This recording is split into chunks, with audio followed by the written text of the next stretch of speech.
High বন্ধুরা, আজ আমি বানাবো আমার বেবির জন্য সেরেলাক রেসিপি।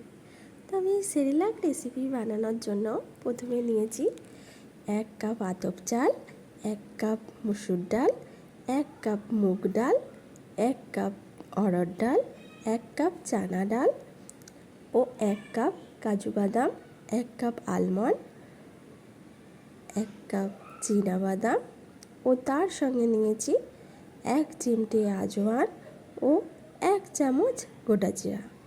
তো বন্ধুরা, আমি এই সব উপকরণগুলোকে প্রথমে খুব ভালো করে 3-4 বার ধুয়ে নেব।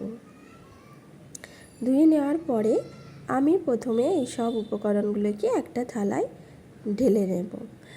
সুন্দর করে ঢেলে নেওয়ার পরে আমি এগুলোকে রোদ্দুরে শুকিয়ে নেব।